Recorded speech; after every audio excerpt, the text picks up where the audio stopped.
All right, well, I think we can kick things off. Good morning, good afternoon, good evening, wherever you're joining us from. My name is Laurel Brodman. I'm Assistant Dean for Admissions at the Yale School of Management. I'm also a graduate of the Yale SOM MBA class of 2006. So I'm so delighted that you are able to join us today.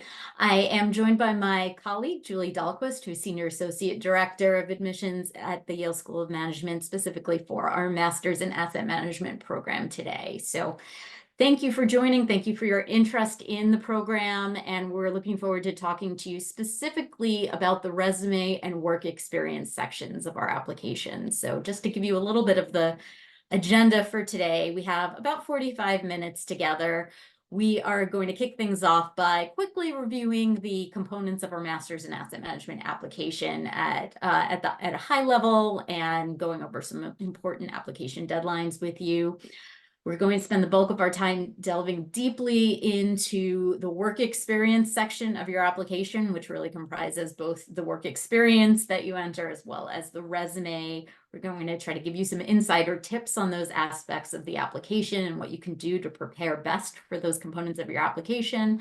And then we'll open up the application itself and go line by line through that work experience section and give you some guidance on how to approach that section in particular. So we'll spend the first half of our time or so today going through that exercise. And then when we're done exploring the actual application, we're going to head into pre-assigned breakout rooms where you'll have a chance to ask Julie and I any specific questions about what the admissions committee looks for in your resume and your work experience section of the application. We'll each be hosting at a breakout room. You'll just be assigned to one or the other of us. There's no difference between them. And we hope that this small setting will really allow you to feel comfortable asking any individual questions that you have about how you're approaching this aspect of your application. So with that,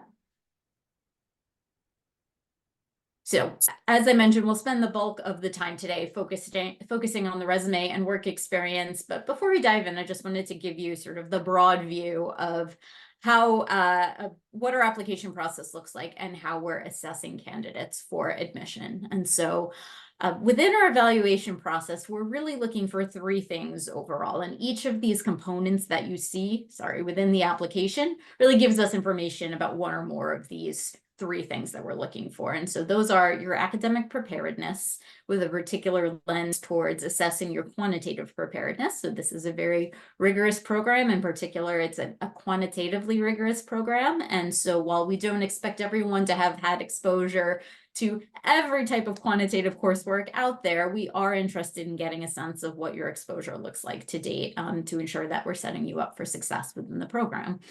The second thing that we're looking for is your professional impact and potential as demonstrated through your work experience, your extracurricular involvement, and your personal interests. So we know that people are coming into this program at very different degrees of their academic and career journeys. So whether you are coming directly out of an undergraduate experience or you've had some work experience full-time to date, we're meeting with you where you are, and we're attempting to understand sort of your professional impact and potential, again, regardless of where you are within that trajectory. And we'll spend lots of time today talking about that within the work experience section. And then lastly, we're looking to understand your desire to make an impact in the field of asset management, both immediately after graduating from the program and beyond. So really, again, every component of the application that you see here is giving us information about one or more of these three things. We're looking at them holistically to pull together the information that we need, given each of your own unique academic and professional backgrounds and your personal backgrounds. And what this really means is there's no one ideal candidate for the asset management program. Rather, our students come from a variety of different academic backgrounds, professional backgrounds, and lots of different pathways can lead to finding success within the program. I'll call out because it is coming up less than a month away. We have one application deadline for fall intake, and that is January 10th. We will not review any applications before January 10th, although we welcome you to submit in advance of that date if you're ready to do so. And we'll release all admissions decisions on March 26th. So with that, let's jump right into that work experience area. Again, the resume and work experience that give us information about your about your professional impact and potential. So I am going to turn things over to Julie to talk to you about the resume. Laurel, thanks so much. And thanks everybody for joining us today. We are excited to have these insider tips series to help you assess your application and make sure you're putting your best self forward. We look forward to reading more about you when your application is submitted. So I'll start with the resume. When it comes to assessing professional impact and potential, we are absolutely meeting you where you are. Some of you will be coming directly from your undergraduate experience, so necessarily will have no full-time work, but you've likely engaged in professional internships or academic research, as well as extracurricular activities or personal pursuits. So if you do have full-time work, you'll want to highlight those experiences. Once again, our target for this program is early career, but what that really means to us is early in your asset management career. So if you've gotten experience in another field, but are looking to make a pivot, we are still interested in knowing how you performed in a professional setting in that other context. And your interests and pursuits outside of finance or other quantitatively focused activities are super important to us as well.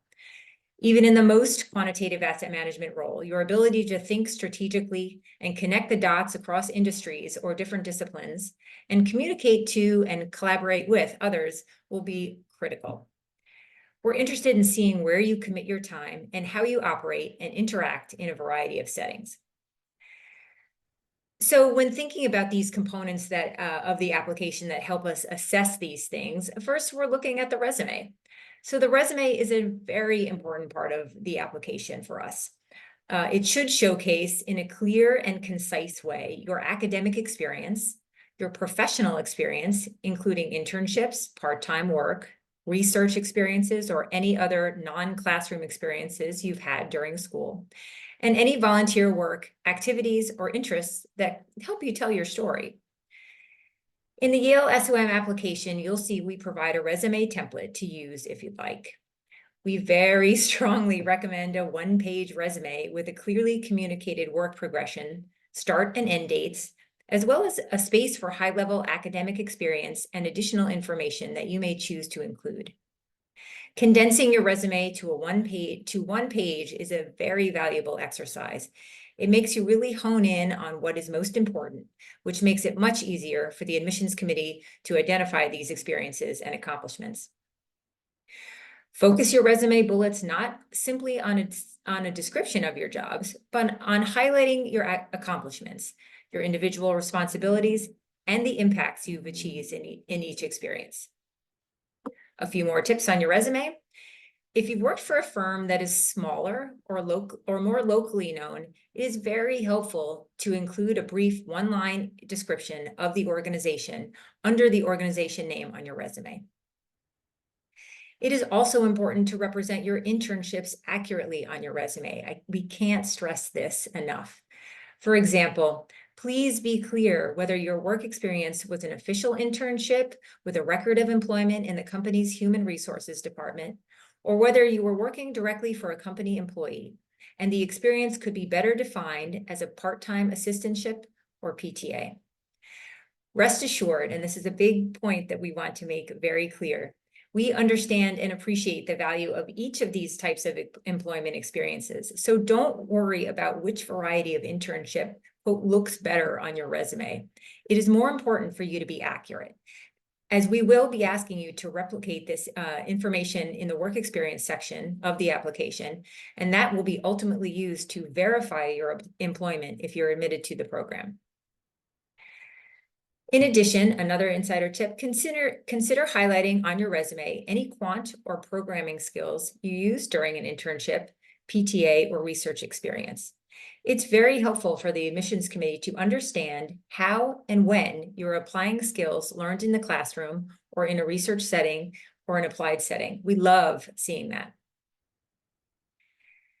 And if you've received an official return offer from an internship experience, please note that on your resume as well. The resume is a great place to include information about your involvement also in things outside of work, as well as any certifications or coursework completed outside of your academic record.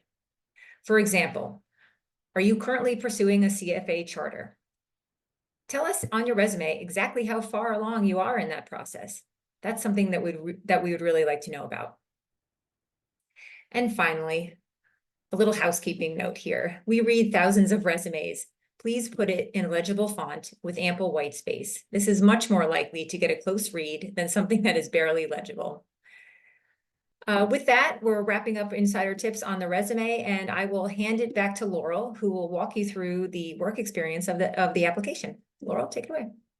Great, thanks so much, Julie. And I cannot stress, sorry, that white space point enough. You can see Julie and I are both wearing our glasses today, so spare our eyes and allow us to see a legible font there.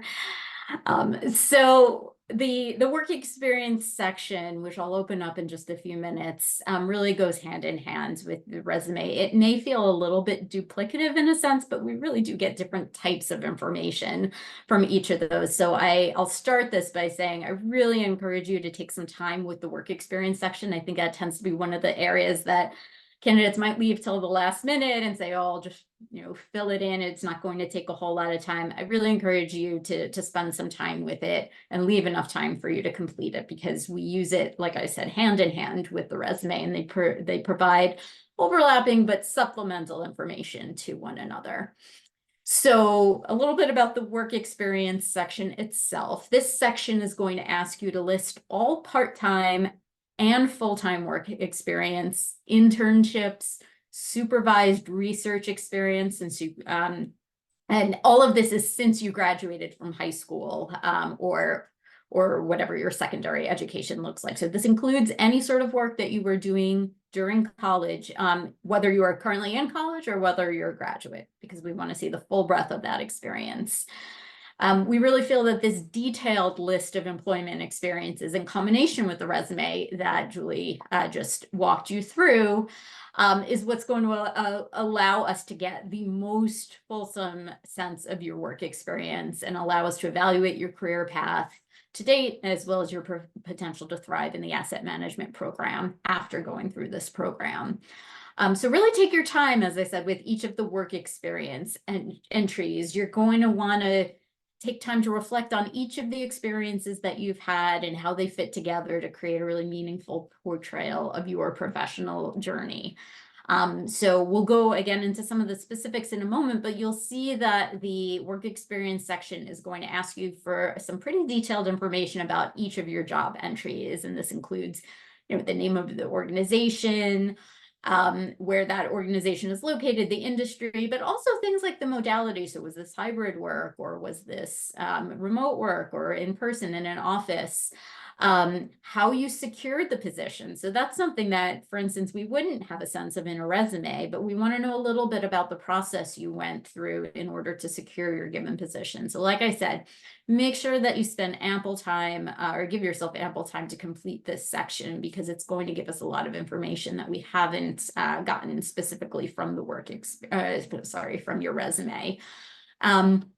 And I think one way that might be helpful to think about what to include in this section is think of it as applied experience. We sometimes use that term kind of internally within our group as well, especially for those of you who haven't had full-time work experience and are applying to us right out of your undergraduate experience. You've still had, in a sense, professional or applied experiences, whether they are formally internships with an organization that might be akin to full-time work, or it might be in a research setting or work that you did, extended work outside of a class with a professor. So I really encourage you to think broadly about what work experience means in this context, because it's relevant to our understanding of your career path and your potential.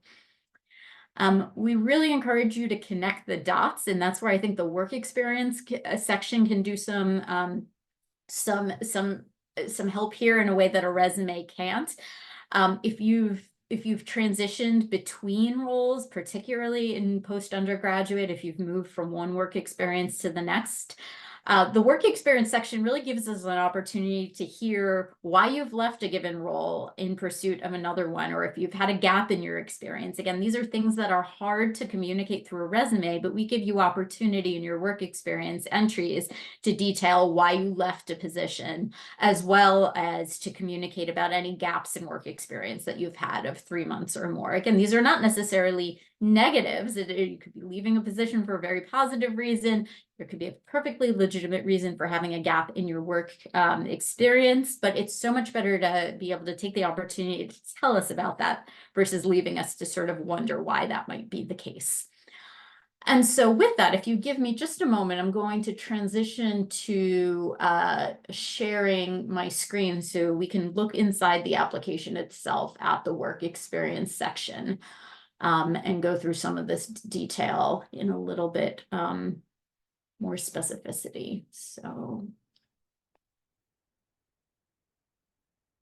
all right, so hopefully now you are seeing my own test application within the work experience section. So I'm not going to take this time to go line by line through the instructions, but I am going to underscore how important it is to read through all of these specifics. We took a long time sort of detailing out these instructions, and they're specifically addressing a lot of the issues that arise with entries in this section. So definitely take the time here. I can't stress enough this how to represent an internship. I think Julie touched upon this before.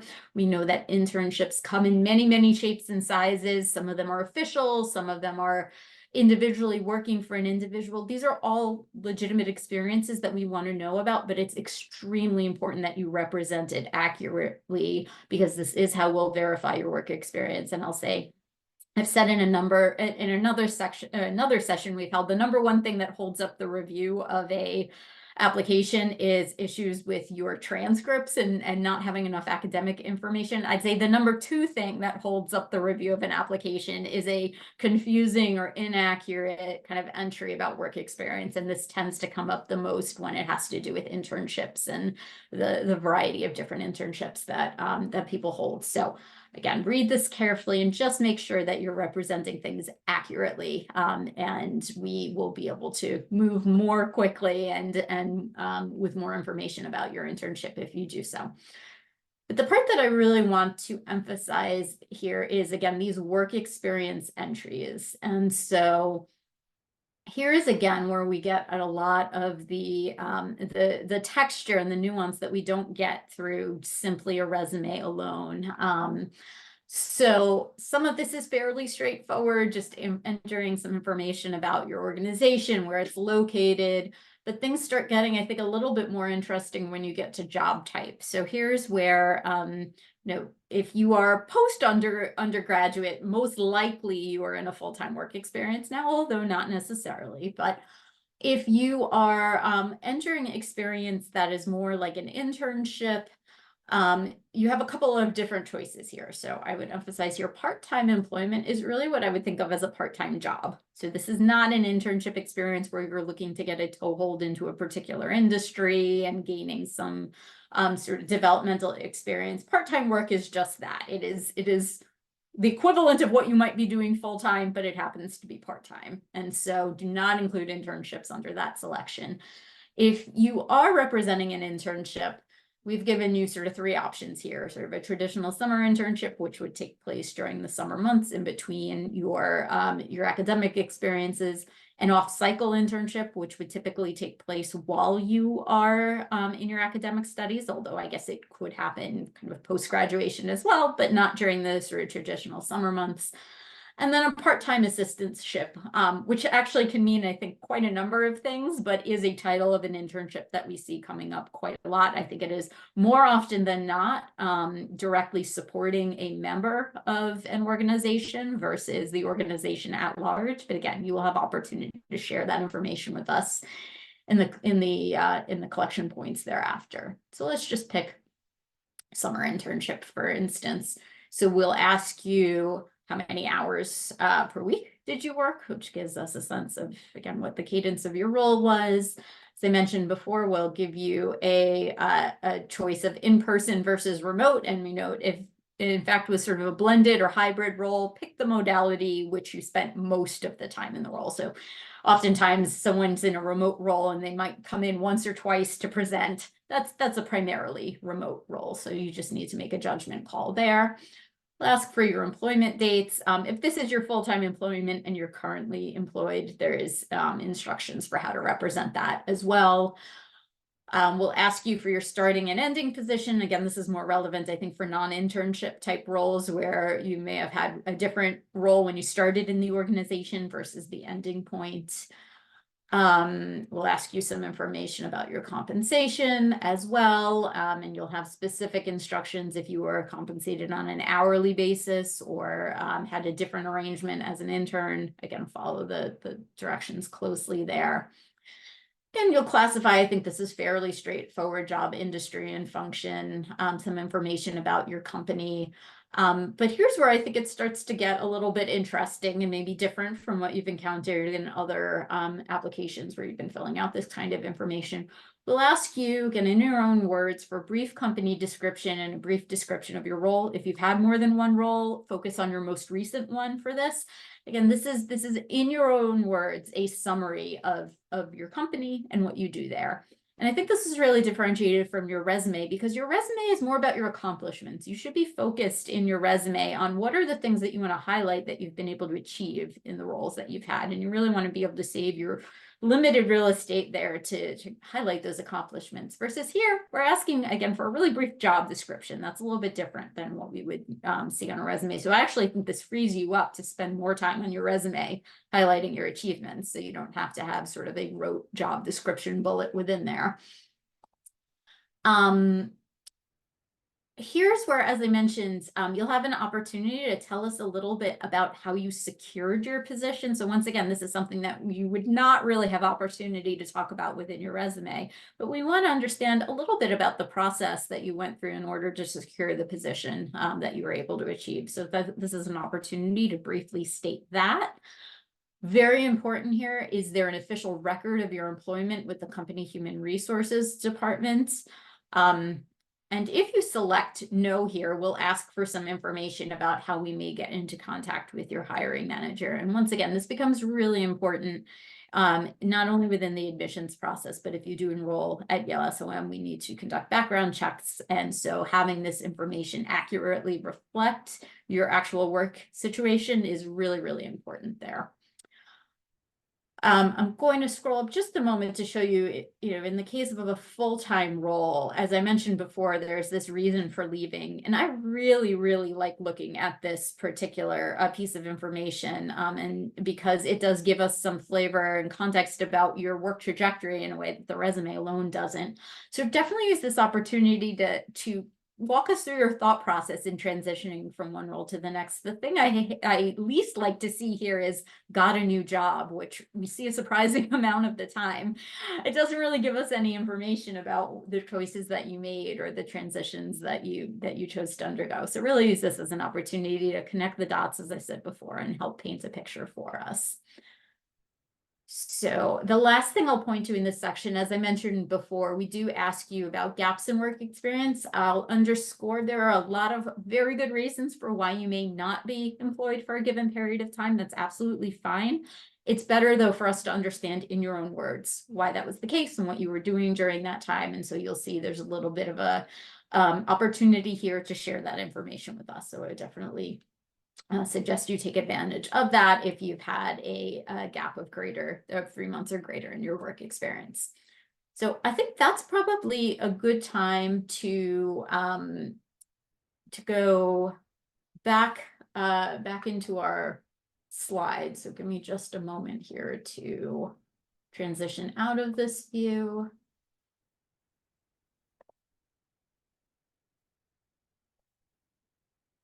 Okay. And from there, Julie can walk us through what's going to happen next. Sure. Thanks, Laurel. Thanks so much for that helpful description. Those are all extremely important points, and I just need to underscore everything Laurel said around these are conversations we have around the admissions table. So it's great that you have the opportunity to hear that kind of straight from us. So one final detail before we head to our breakout rooms, please note on your screen that our Masters in Asset Management inbox email address. If you have any questions about the application, about the process, about the program, please don't hesitate to send us an email. We staff this very vehemently and we'll reply to you absolutely with your questions via email. So don't hesitate to reach out. Since in just a moment, we will be moving on to our breakout rooms, and we will most likely end our session within the breakout rooms. On behalf of Laurel and myself, we'd like to thank you so much for joining us today, and to really share that our Masters in Asset Management admissions team looks forward to reading your applications. Between now and our final submission date of January 10th, please be sure to check out our events page on our website for additional admissions virtual sessions that will help to guide you through the application process. So let's move forward and head into our pre-assigned breakout rooms, and we look forward to answering your questions.